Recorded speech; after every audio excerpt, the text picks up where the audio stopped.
Hi, welcome back on Do It Yourself channel. Today I'm going to show you how to enable airplane mode in your Motorola Neo 30. So first of all, you have to go to settings here, then should check the network and internet, and there is airplane mode. If you could tap it, you can enable it. The mobile is off, airplane mode is on, and you can tap it to disable it. You can easily tap this option on your shortcuts here. Let's see if we have some shortcuts to do this. If not, you can add it.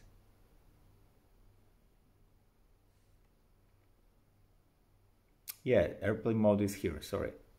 So if you can tap it, your airplane mode is gonna be enabled. I hope you see this. Yep.